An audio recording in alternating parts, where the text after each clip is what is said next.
With that, we'll bring out Julie for our next question. Julie, looked like you were unmuted for a second, but I see you muted now. Just hit that one more time if you would. Oh, me? No, I got it. It was me. Okay. Thank you so much. I'm concerned about the effect on the developing brain. And do you have studies on this effect on literacy and learning? I know they're taking them out of the schools, but we really need to talk about literacy and how our children are not being able to progress in school the way they should, or they're not even prepared to learn to read or learn from reading. Can you tell me if you have any studies on your website? I do, and I'm going to put it in the chat. So underneath, actually, I'm going to show everyone this because this will be helpful. So you can find this on our website. Let me share with you. I hope I'm sharing the right thing here. Okay, so this is our website here, and we have studies. If you go under key issues, there's two ways to access the information. One, if you're interested in 5G, for example, we have science here, scientific research on 5G. You want research on impacts from wireless radiation on the developing brain, go up to science. We have our research by environmental health trust experts, scientific conferences. But then here, research on 5G, wireless, cancer studies specifically. And if you scroll down, we have screens in children that has much research looking at the impact of the overuse of screens, everything from physical effects to impacts on learning to the radiation effects, and then impacts on brain development here and synergistic effects, children's vulnerability. So we can just go to brain development, and there's a discussion of much of the research. This is Dr. Volkow is talking about at NIH. Here's Dr. Taylor talking about impacts to memory and attention. And then if you scroll down, we have studies that are citations with some of the key aspects of the conclusions and from the abstracts. We have all of that on our website. And just so you know, under key issues, under Wi-Fi, we also have this section under science. So for all of our key issues, we have a section on the science related to it. And here's research on Wi-Fi frequencies more specifically. And it's discussed. And then we have compendiums of the research studies. This is peer-reviewed, published research. So we have it all online. If you just, take some time and go to the website. I know there is a lot there, but we want to ensure we have the science. We have easy to understand sections, and then we have the science list. So I hope that's helpful. Well, what an incredible resource. And thanks for walking us through that, Theodora. That's really helpful. Up next, we have Francis. If you go ahead, we're looking forward to your question. Francis, I hope I'm pronouncing your name correctly, but yeah, there we go. Just want to make sure you're unmuted. Thank you. Hi, thank you, Theodora, for your good work. I just want to make people aware of the increased use of microwaves in cars. I just Googled and I found there was a company called VAYAR, VAYYAR, which was granted a waiver by the FCC on April 19th of this year to install 60 gigahertz 5G technology in a car, supposedly to monitor against heat stroke in babies that are locked in cars by their parents while they go shopping. So can you imagine the implications of something like this? And also the increased use of radar technology.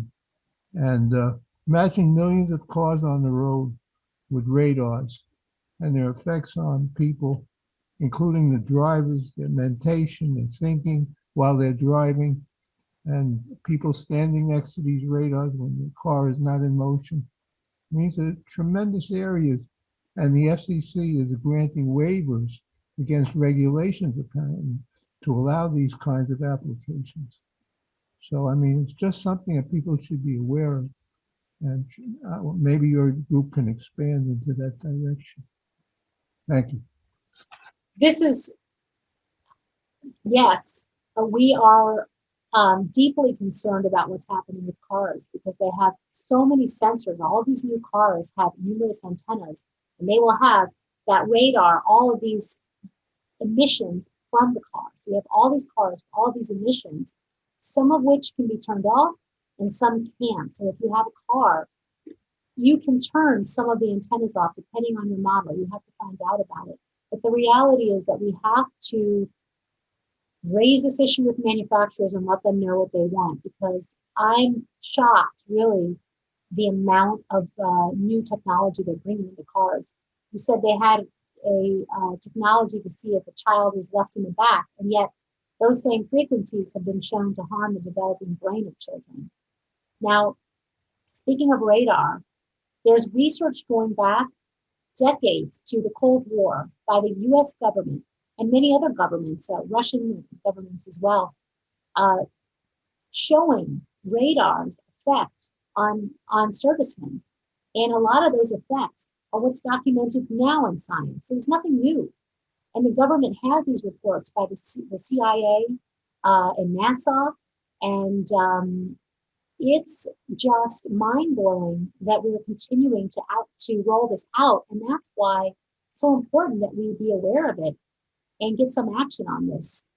Because I agree, we are trying to raise this with our, in governments.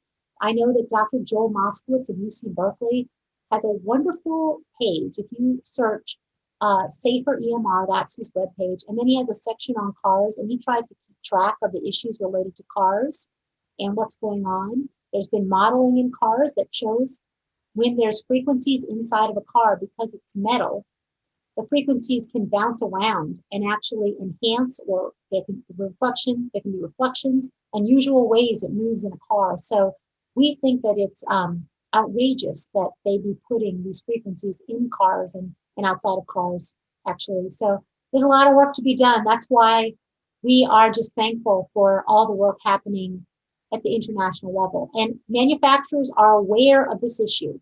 We know it because they are lowering the levels in certain cars, and sometimes reports on that gets out. I think Dr. Moskowitz has that on his site.